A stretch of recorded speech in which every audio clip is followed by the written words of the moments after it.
orang bakalan ngambil nih kemasan, oh warnanya kuning nih, warnanya Bitata, kemasannya menarik. Begitu dirasa enak, mereka beli lagi. Tapi kalau hanya kemasannya yang menarik, produknya nggak ngangenin, orang nggak bakalan beli lagi. Terus ada ibu-ibu bilang, loh bawang gorengnya dijual nggak? Gitu kan? Oh nggak dijual Bu, ini cuma untuk taburan di atasnya aja. Kenapa nggak dijual? Pulang dari PKA kita langsung jualan bawang goreng. Kita kemas dalam bentuk kecil-kecil, hanya satu varian rasa waktu itu Pak, rasa original. Terus meledak tuh Pak di pasaran, dalam waktu sebulan kita bisa jual 2.000 pieces waktu itu. Kadang kan orang bilang, dia udah sukses, sudah punya mobil gitu kan. Jadi jangan materi itu menjadi tolak ukur kesuksesan. Maka kita akan menjadi orang yang serakah dan kita akan menjadi manipulasi Pak. Semuanya kita manipulasi, semuanya kita halalkan.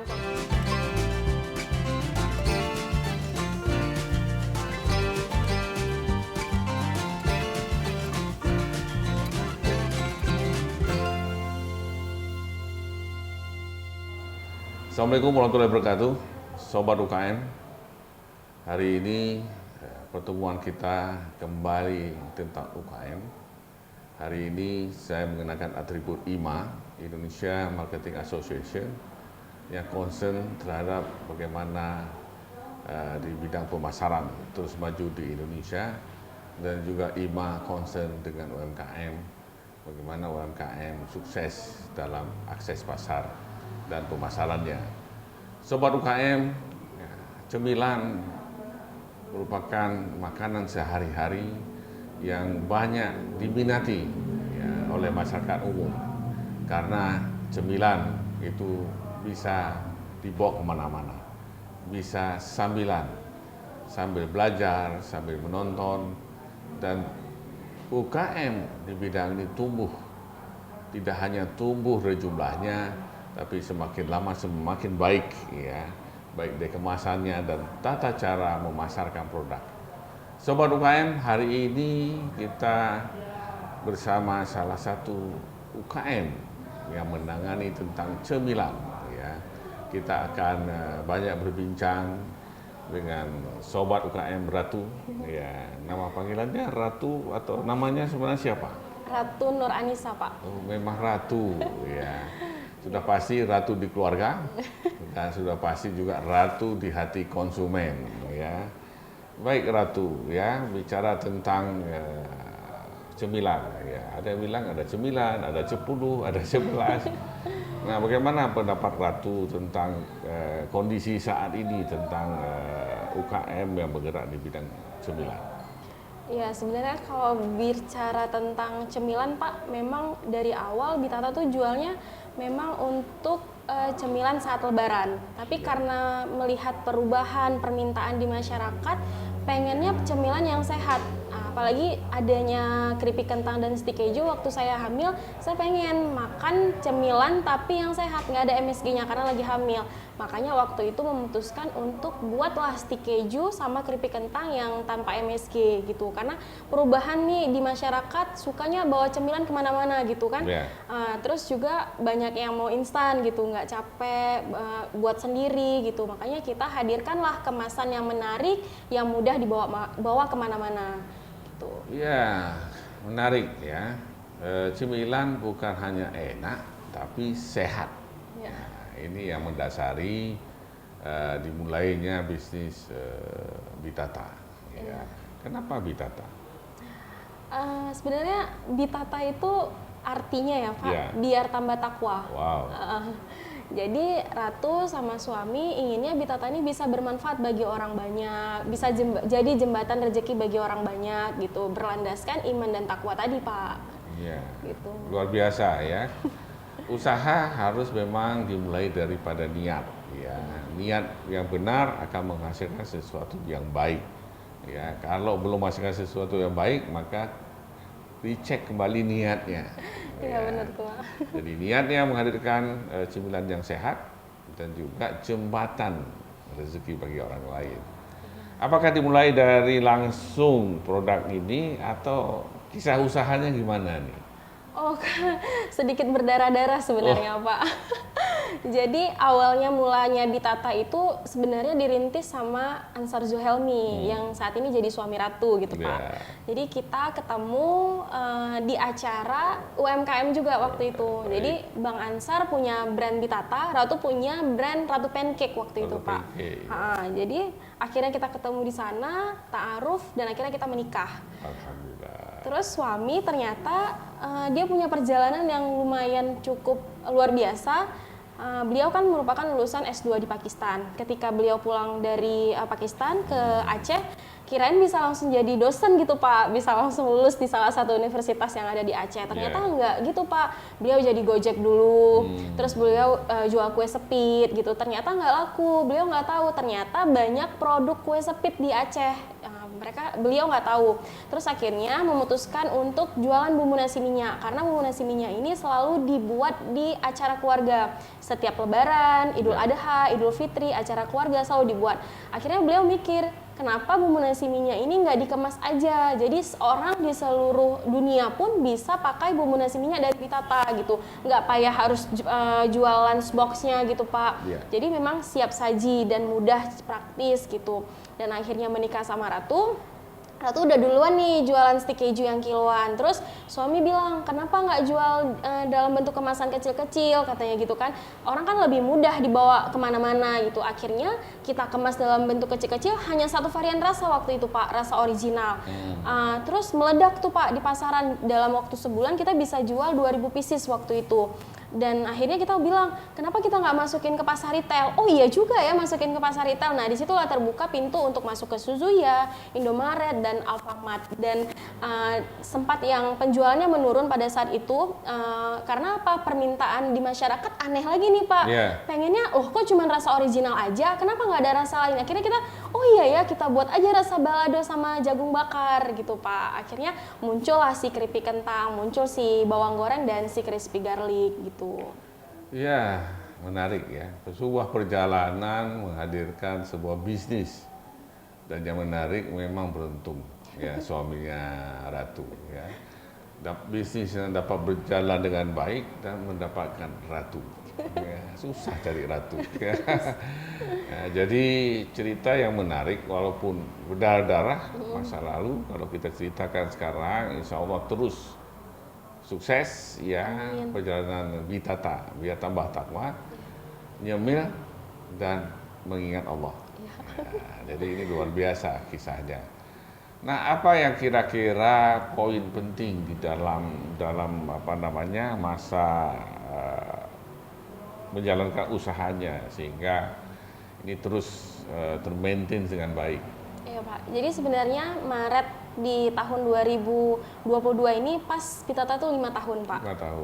Jadi pasti kedepannya makin banyak tantangannya Pak, pastilah. Nah dalam kami menjalani bisnis ini memang kayak seiring waktu berjalan ngalir terus Pak. Kalau dikasih tantangan ini kita nyari sendiri, oh ternyata ini solusinya. Dapat lagi masalah, oh begini solusinya. Nah kalau bisa teman-teman yang mau menjalankan bisnis janganlah melewati yang sudah pernah kami lewati gitu. Jadi udah tahu nih langkah-langkahnya. Nah kalau dulu kita nggak tahu tuh yang namanya branding Pak. Terus kita nggak tahu tuh kemasan itu ternyata perlu. Terus masuk ke pasar retail itu perlu karena kayak mereka secara nggak langsung mempromosikan produk kita. Nah kalau misalnya pakai dana kita sendiri pasti kan besar untuk dana promosi. Tapi bisa masuk ke seluruh Suzuya yang ada di Aceh, Indomaret dan Alfamart itu orang-orang yang berbeda yang masuk. Kalau misalnya penjualannya online juga bagus melalui Shopee, Tokopedia, Bukalapak, kita juga harus mati-matian nih ngejualin produk langsung ke customernya karena itu yang paling penting Pak. Jadi customer beli langsung ke kita gitu. Nah yang pertama adalah memang kita harus tahu produk kita itu pasarnya kemana, pasar yang potensial, apakah pasar yang berdarah-darah, apakah pasar yang tidur. Kita harus tahu dulu Pak itu. Nah yang kedua produknya itu harus ngangenin, artinya adalah produknya tuh harus enak dulu gitu. Karena apa? Itu yang poin pentingnya. Kalau enak orang beli lagi gitu. Yang ketiga, kemasannya tuh harus menarik. Karena kalau dipajang di antara kemasan-kemasan lain, orang bakalan ngambil nih kemasan, warnanya kuning nih, warnanya Bitata, kemasannya menarik. Begitu dirasa enak, mereka beli lagi. Tapi kalau hanya kemasannya yang menarik, produknya nggak ngangenin, orang nggak bakalan beli lagi. Gitu. rasanya ngangenin. Iya. Wah, ternyata ngangenin ini bukan apa namanya jatah anak-anak milenial aja yang selalu mengangenin. Iya. Ya, ternyata rasa Bitata sangat mengangenin dan memang enak ya. Jadi bagaimana timbul ide ya untuk ngemas lebih baik ya. Memang kemasannya sudah wow ya dengan tata letak dan saya lihat memang Bitata promosinya sangat gencar terutama di Instagram. Nah, ini awalnya gimana kan? Seperti keju kan awalnya kiloan. Iya, Pak. Kenapa bisa timbul selain daripada idenya suami?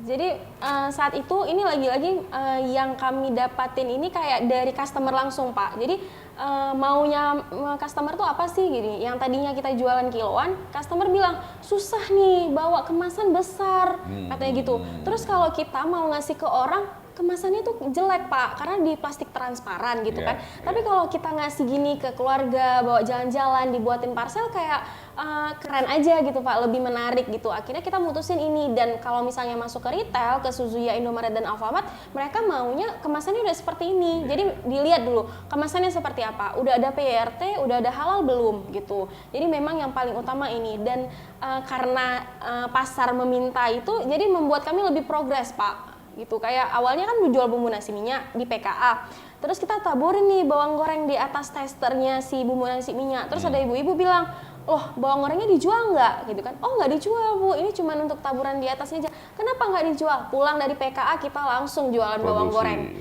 Iya, jadi kayak permintaan masyarakat lah, Pak, kita harus tahu pasarnya butuhnya apa gitu, potensial enggak gitu. Sama stik keju juga, keripik kentang itu baru setahunan lah, Pak, gitu kan.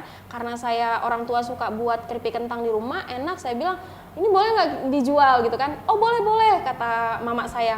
Ya udah, akhirnya dikasih tahu, kita produksi, Pak. Yang tadinya dijual dalam bentuk kemasan kiloan, akhirnya kita kemas gini. Ya, jadi menarik ya. Sesuai dengan kalau kita lihat definisi daripada pemasaran adalah bagaimana meng-create value, nilai, ada nilai tambah ya, hanya dari mungkin merubah dari kemasan ya, kemudian mendesain daripada mereknya dengan baik, dan yang paling penting juga bukan cukup hanya meng-create value, tapi bagaimana membangun hubungan dengan customers sehingga customer dapat bercerita langsung apa yang mereka inginkan, apa nilai yang mereka ingin dapatkan, sehingga langsung Bitata sepertinya menjawab. Dan hal kedua yang menarik adalah bahwa produk ini timbul dari awalnya dari kebutuhan diri sendiri. Iya, benar. Kemudian bahannya juga datang dari keluarga, ya resepnya, ya. Jadi kalau dia cerita, artinya peluang bisnis itu siapa saja bisa mulai, ya. Yang penting ada kemauan, semangat, dan energik yang luar biasa. Ya. Jadi ini mana yang paling favorit ini? Beda-beda sih, Pak, favoritnya. Mungkin kalau misalnya anak-anak senangnya tuh memang stik keju sama keripik kentang. Stik keju, Kalau misalnya ibu-ibu muda itu memang bumbu nasi minyak sama bawang goreng dan crispy garlic, Pak. Karena memang penyajiannya juga mudah gitu. Ini kalau makan apapun jangan lupa pakai bawang goreng dari Bitata Food gitu, Pak. Nah, sepertinya nanti kita perlu ambil satu session praktek bagaimana meracik bumbu minyak, ya, nasi minyak bagaimana yang enak, ya. Mungkin perlu, ya. Ini juga rasa racikan asli dari Ratu, ya. Akan beda ya. Bisa nggak dijelaskan nih produk-produknya supaya kita mungkin dapat gambaran, ya. Kalau yang bawang goreng sama bumbu nasi minyak ini biasanya memang setelah masak ini masaknya sangat mudah, bisa menggunakan 3 cara. Ini bisa masak langsung di rice cooker, jadi tinggal dicuci berasnya, dimasukkan bumbunya, tinggal tambah garam sesuai dengan selera. Terus diaduk, dimasukkan ke dalam rice cooker, tunggu hingga matang. Yang kedua adalah bisa dengan cara masak langsung di aron. Jadi diaduk, dimasukin beras, baru dikukus. Yang ketiga adalah kalau kita traveling, jalan-jalan, nggak punya alat bantu untuk memasak, tinggal menggunakan nasi panas, dituangkan langsung ke dalam nasi panas, ditambahkan sedikit garam lalu diaduk. Sudah bisa So dimakan. simple ya, so Iya. simple, langsung dapat menikmati keenakan yang Iya. ngangenin ya. Iya. Terus tinggal ditaburi dengan bawang goreng dari Bitata Food. Nah, kalau untuk bawang putih itu biasanya banyak orang yang sekarang hidupnya sehat, Pak. Jadi mereka hanya dengan masak yang rebusan, sawi direbus gitu kan, ditaburi sama bawang putih yang tadi. Jadi kayak penyedap yang inilah yang alami gitu dari bawang putih. Nah, untuk bawang goreng sama bawang putih produk-produk kita semuanya ini tanpa MSG, Pak. Jadi aman dimakan untuk ibu hamil, ibu menyusui, anak-anak. Jadi nggak usah khawatir. Banyak varian rasanya, jagung bakar, balado, ini juga tanpa pengawet, Pak. Jadi kayak cabai itu benar-benar dikeringin, benar-benar gitu kan. Jadi memang dari cabai asli gitu. Jadi nggak perlu khawatir. Ya, jadi ini ngangenin yang sehat. Iya, Ya, nggak perlu berhenti untuk mengkonsumsi, misalnya sedang hamil. Kenapa? Karena nggak ada zat pengawet. Ya, artinya memang diupayakan terus tetap sehat. Ya, semua bisa ngemil. Nyemil apa ngemil ya? Cemil ya. Sambil nyemil. Ya, terus kalau keripik kentang ini, Pak, kita pakai kentang merah organik. Jadi bukan kentang biasa, tapi memang pakai kentang merah organik. Jadi makanya rasanya lebih gurih gitu, Pak. Ya. Terus kalau bawangnya memang menggunakan bawang merah dari petani lokal yang ada di Aceh gitu. Jadi memberdayakan sumber-sumber daya lokal ya. Iya, benar, Oke. Pak. Ya, ini juga kentangnya langsung ambil di Gayo, Di Gayo. dari petani Aceh. Diberdayakan produk lokal, ya tentu ekonomi Aceh juga akan tumbuh dengan signifikan. Ya. Kalau yang lain stik keju ya, Ya, stik keju, Pak. itu juga apa namanya? Ada berapa rasa? Ada 3 varian rasa juga, 3 Pak. Ada varian rasa rasa. original, Ya. jagung bakar, dan balado. Ya, apa kira-kira strategi pemasaran yang dilakukan oleh Bidata untuk pemasaran? Karena ini kan ada beberapa jenis Ya. cemilan ya, walaupun ada yang dikonsumsi langsung, ada perlu proses ya, ada tambahan topat ya seperti bawang goreng. Ya. Kalau distribusi sebenarnya jujur, Pak, kita Ya. cobain semua jalannya, Pak. Oke. Di mana ada peluang kita masuk. Ya. Kalau dipikir-pikir orang selalu nanya, di mana-mana ada Bitata. Di salon ada Bitata Food, di swalayan ada Bitata Oke. Food. Di swalayan kecil pun kita masuk. Di tempat orang yang jualan bumbu-bumbu tradisional itu, Pak, juga ada nyediain bumbu nasi minyak dari Bitata gitu. Jadi kita semua peluang yang offline dan online itu kita cobain, Pak. Apalagi sekarang offline ya, Pak. Memang kita harus toko-toko, namanya kita tinggal di lokal di sini juga harus bekerja sama dengan toko-toko lokal yang ada di tempat tinggal kita. Yang kedua itu ada online, kita masarin produk kita itu melalui Shopee, Tokopedia, Bukalapak, ikutin kegiatan-kegiatan yang memang kayak ada di support dana kemarin dari Kemenparekraf, Pak. Ada dapat voucher itu di Bukalapak, jadi kita kayak kasih diskon 100.000 setiap pembelian waktu itu. Terus selanjutnya kita juga ada memasarkan produk melalui Instagram gitu. Jadi kalau dulu kita nggak ada yang main namanya TikTok, Pak. Saya awalnya juga geli kan, Pak, sama yang di TikTok. TikTok, ya. Tapi mau nggak mau memang harus mengikuti ya segitulah. Maksudnya walaupun kita main TikTok, tapi kan ada etika-etikanya Etika, gitu, ya, Pak, kan. ya. Yang syariah lah kita bilang gitu kan, tapi tetap menawarkan produk Bitata Food gitu. Terus juga kita memasarkan produk melalui pasar retail, Pak. Seperti Alfamart, Indomaret, dan Suzuya tadi, Pak. Gitu. Ya. Baik, Sobat UKM, ya jangan ragu di dalam menggunakan teknologi.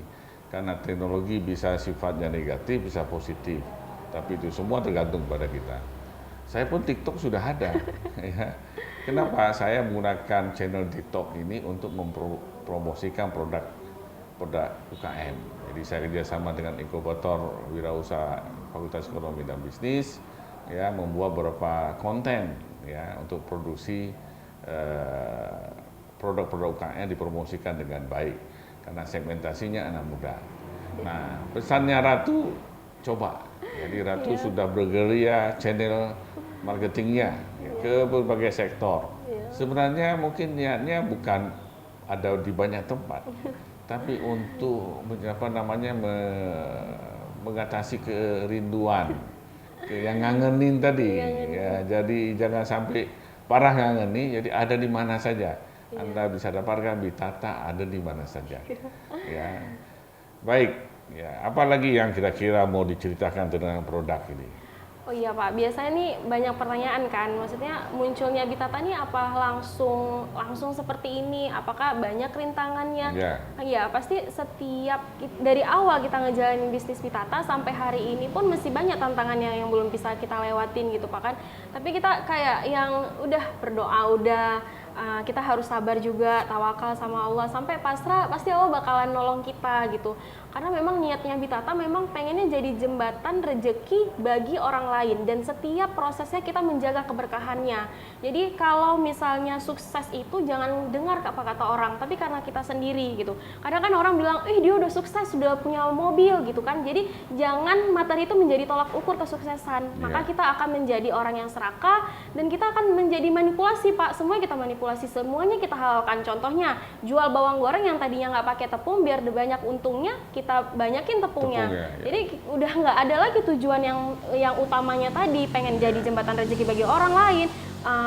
Kita juga menjaga keberkahan setiap prosesnya, dan lama-lama nanti sistem yang kita bangun perusahaan kita itu menjadi sistem yang kapitalis. Jadi untung aja, nggak memikirin gimana kesejahteraan si pekerja kita, juga lingkungan sekitar gitu Pak. Jadi menjadi jembatan rezeki bagi semua orang. Maknanya tidak apakah hanya di sisi pekerja, jadi bisa mempekerjakan orang lain, atau dari sisi lingkungan, sehingga banyak orang lain juga dari lingkungan sekitar pabrik Bitata bisa bekerja, atau juga dibangun sisi reseller, jadi siapa saja bisa menjual produk Bitata. Apakah begitu? Iya Pak, contohnya kayak si pengupas bawang kita, itu dari lingkungan sekitar tempat tinggal kita. Itu memang ibu-ibu datang ke situ sendiri, gimana ada nggak pulang kerja gitu kan? Oh ya udah nggak apa-apa Bu, kupas bawang, tapi ada SOP-nya yang kita kasih tahu. Cara kupasnya seperti ini, terus nggak boleh, kan biasa kan kita takutnya nanti kita kasih 100 kilo, datangnya cuma 50 kilo, itu kayak yang kita harus saling percaya sih Kak, Pak, gitu kan, harus saling sama-sama percaya. Terus kalau misalnya kita juga mempekerjakan rata-rata memang orang-orang yang anak-anak muda, masih dibilang anak-anak muda Pak, apalagi tim kreator yang tadinya mereka kan sekarang sistem sekolahnya kan daring semua Pak, mereka nggak tahu ngapain. Terus saya bilang ya udah kalau kayak gitu saya bantu di sini wadahin nih Bitata Food ini untuk kalian kreativitas, saya bilang gitu kan.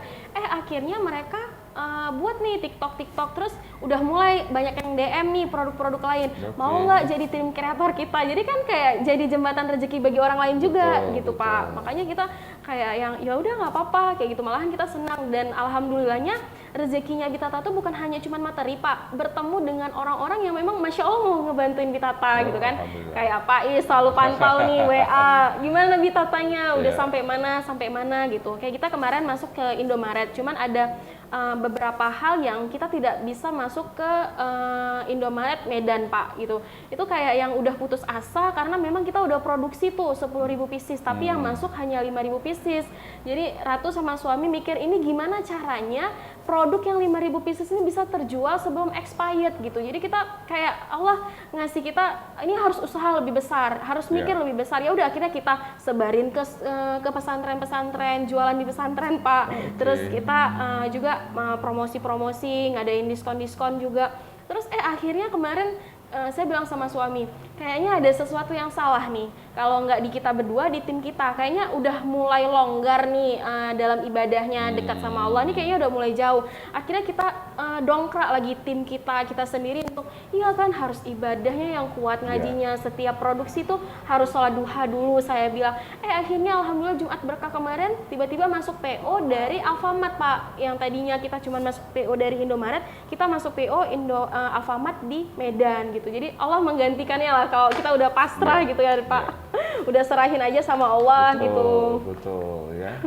Sobat UKM, ya ada beberapa hal yang kita bisa petik rumah. Tapi apapun cerita, yang paling berat dari kerjaan ini ngupas bawang. Ngupas bawang, ya benar. Nggak perlu nonton film drakor ya. Iya. Cukup ngupas bawang pasti nangis gitu. Iya.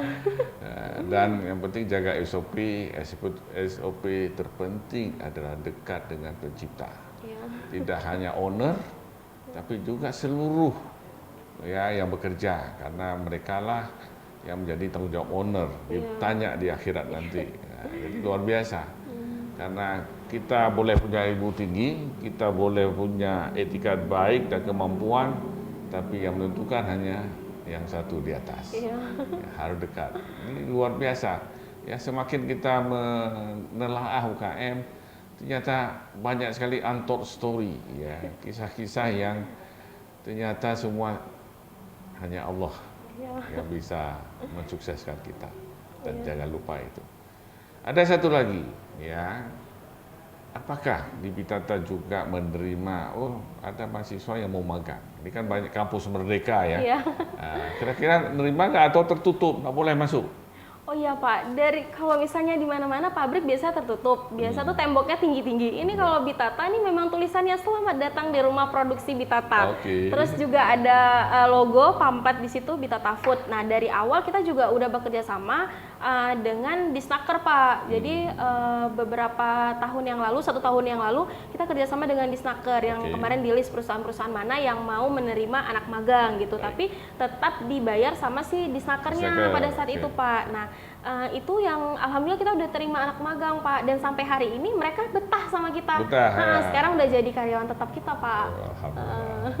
Jadi magang pun dibolehkan. Ya, tinggal menghubungi Bitata, ya tentu ada porsinya, ya, karena mungkin luasan pabrik kalau terima banyak, akhirnya lebih banyak orang daripada kentangnya. Bener, jadi Pak. ini luar biasa bahwa keuntungan itu hanya bonus, uang itu hanya bonus, materi itu hanya bonus dari apa yang kita kerjakan. Ya, kita lihat tadi, ya jangan pernah putus asa. Ya. Karena harapan kita pada Allah, dan kita tidak boleh putus asa terhadap Allah. Ya, ini bukan saya bicara, ini langsung pelakunya, ya, yang berbicara, ya, bagaimana sukses. Ya. Terakhir, ini udah cerita banyak, ya, mimpinya apa ini? It's my dream ya berarti ya Pak. It's your dream.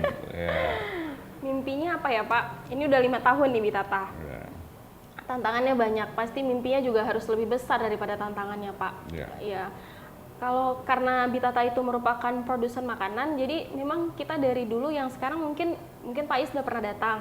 Di tempat kita tuh udah mulai sempit tempat rumah produksi kita Pak. Jadi udah mulai menyenggol, ambil apa tuh namanya, tepung, udah nyenggol sana nyenggol sini gitu kan Pak. Ya kita pengennya ada pabrik yang memang udah skala besar Pak. Dan itu udah pakai mesin yang mesinnya otomatis semua. Gitu, karena otomatis kalau kita pengennya punya pabrik yang besar, skala produksi yang besar, otomatis kalau produknya udah banyak kita harus tahu nih jalur produksinya kemana, kan nggak bisa terus kayak gini.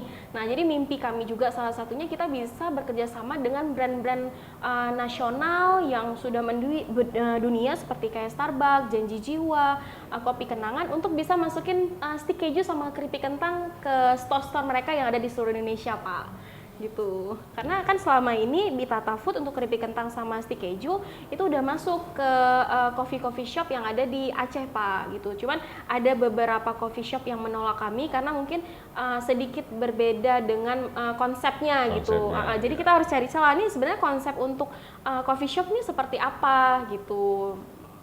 Ya, mimpinya wow ya. Artinya mimpi itu tidak berbayar. Mimpi itu sebuah keinginan bagaimana kita melangkah ke arah yang kita inginkan. Ya. Maka jangan takut untuk bermimpi.